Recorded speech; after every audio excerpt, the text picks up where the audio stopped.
Good morning. চোখ মুখ দেখে বুঝতেই পারছো ঘুমে ঢুলুঢুলু। হ্যাঁ, এখন ঘড়িতে বাজে ভোর ৫টা।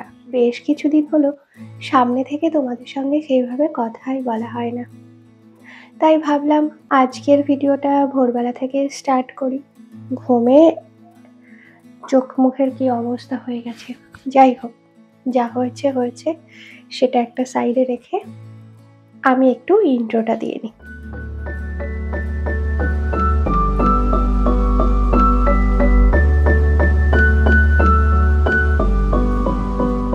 নমস্কার সবাইকে, আমি বিপাশা। আমার চ্যানেলে সকলকে স্বাগত জানাই আরও একটা নতুন সুন্দর ব্লগে।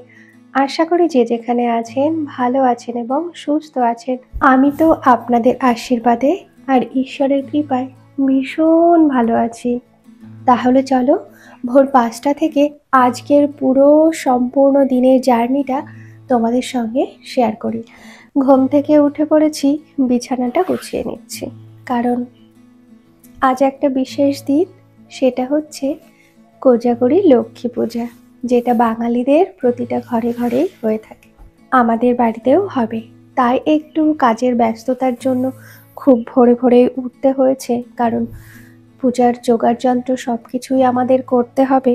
না, আমি একা করব না, করবে শাশুড়ি মা, সঙ্গে একটু হেল্প করতেই হবে। যাই হোক, দেখতে দেখতে বাঙালির সব থেকে বড় উৎসব যেটা হচ্ছে দুর্গাপূজা, চোখের নিমেষে ৫টা দিন যে কি করে কেটে গেল, ঠিক যেন পাখি ডানা মেলে উড়ে চলে গেল। চোখের নিমেষে কেটে গেছে সময়টা, ধরতেও পারলাম না। যে কারণে ৫টা দিনের ভিডিও আমি তোমাদের এখনো কিন্তু দিইনি, কারণ আমি নিজেই তো করিনি, তাহলে তোমাদের কি করে দেবো বলো তো। সেইভাবে সব দিন তো ঘুরতে যেতে পারিনি, তাই ভিডিওটাও করতে পারিনি। আর যেটুকু গেছি সেটুকু চেষ্টা করেছি তোমাদের সঙ্গে শেয়ার করার, কিন্তু আজকে লক্ষ্মী পূজা সম্পূর্ণটা না হয় যেটুকু পারি সেটুকুই তোমাদের সঙ্গে শেয়ার করার চেষ্টা করব। গতকাল আমাদের এখানে হাটবার গেছে, সেখান থেকে শ্বশুরমশাই ঠিক এইটুকু একটা লক্ষ্মী ঠাকুর নিয়ে এসছে। সেটা তোমাদের দেখায়নি, কারণ পূজা যখন হবে ঠিক সেই মুহূর্তে ঠাকুর বের করে তোমাদের সঙ্গে শেয়ার করব, তাই আর গতকাল দেখায়নি। আজ ঠাকুরমশাইকে খুঁজে পাওয়া মানে ঈশ্বর সাধনা করে পাওয়া। ওনাকে যে পাবে সেই রীতিমতো ছো মেরে নিয়ে চলে যাবে। যে কাউকে টাইম দিয়ে আছে আমি এই টাইমে আসবো, এটা কখনোই হবে না, কারণ যে পারবে সেই আগে চাইবে পূজাটা আমি করে নিই।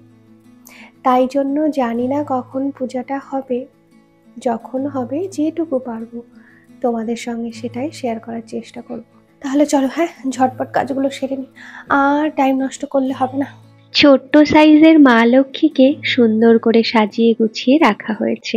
এখন মা একদম রেডি। এবার তো আলপনাটা দিয়ে নেওয়ার পালা, কারণ আলপনা ছাড়া লক্ষ্মী পূজা তো মানাই যায় না। জানো তো, এই আলপনা দিতে গিয়ে ছোটবেলার কথা মনে পড়ে গেল। তখন মা পূজার জোগাড় করত, আর আমি বসে বসে আলপনা দিতাম। পারতাম না ঠিক মতো, কিন্তু সেই আলপনা দেওয়ার মজাটাই ছিল আলাদা। তারপর আস্তে আস্তে বড় হলাম, আর আজও সেই লক্ষ্মী পূজার দিনের নাড়ু মুড়কির গন্ধে মনটা যেন ভরে যায়। আচ্ছা, তোমাদের কার কার গো লক্ষ্মী পূজার নাড়ু মুড়কি খেতে ভীষণ ভালো লাগে? আমার তো খুব ভালো লাগে। মা যখন লক্ষ্মী পূজা উদ্দেশ্যে নাড়ু মুড়কি বানাতেন, তখন মনের মধ্যে একটাই প্রশ্ন জাগত, কখন পূজা শেষ হবে আর কখন আমরা ওই নাড়ু মুড়কি খেতে পারবো। আচ্ছা, তোমাদেরও কি এইরকম মনে হতো? যাই হোক, এদিকে আলপনা দেয়া শেষ হতে না হতেই ব্রাহ্মণ চলে এসেছেন, তাই যেটুকু আলপনা দিতে পেরেছি তোমাদের সঙ্গে আর শেয়ার করতে পারলাম না। তবে দাঁড়াও, পূজাটা একবার কমপ্লিট হয়ে যাক, তারপর তোমাদের আলপনাটা দেখিয়ে দেব। তোমাদের তো আগেই বলেছিলাম, আজ ব্রাহ্মণকে পাওয়া মানে স্বয়ং ভগবানের দর্শন পাওয়া। আমাদের পাশের পাড়াতেই ব্রাহ্মণের বাড়ি। শাশুড়ি মা ওনাকে ডাকতে কতবার যে গেছে সেটা আর বলার বাইরে। তাই বুঝতেই পারছো আজকের পুরো আয়োজনটাই একটু তাড়াহুড়োর মধ্যে চলছে, কিন্তু এই ব্যস্ততার মধ্যেও মা লক্ষ্মীর পূজার আনন্দটাই আলাদা, তাই না? আমাদের পূজাটা সেরেই খুবই ব্যস্ত হয়ে ব্রাহ্মণ মশাই বেরিয়ে পড়লেন। ওনার সঙ্গে যে দুদণ্ড কথা বলবো সেই সময়টুকু ওনার নেই। ওনাকে বললাম, আপনাকে একটু শরবত করে দিই? ব্রাহ্মণ মশাই হেসে বললেন, বৌমা সময় নেই, সবাই ওনার অপেক্ষায় পথ চেয়ে বসে আছে, তাই ওনাকে তো যেতেই হবে। তোমাদের বাকি আলপনাটুকু আমি দেখিয়ে নিই। খুব বেশি পারদর্শী আমি একদম নয়। এই যে লক্ষ্মী ঠাকুর হেঁটে হেঁটে গেছে, এই যে গুটি গুটি পায়ে, তারপর গিয়ে এই যে এই যে বসে আছে আমাদের মা লক্ষ্মী। খুবই পুচকু একটা ঠাকুর এনেছে শ্বশুর মশাই। ঠিক আছে, কোনো সমস্যা নেই। এইভাবেই তো একটু দেওয়ার চেষ্টা করেছি আর কি।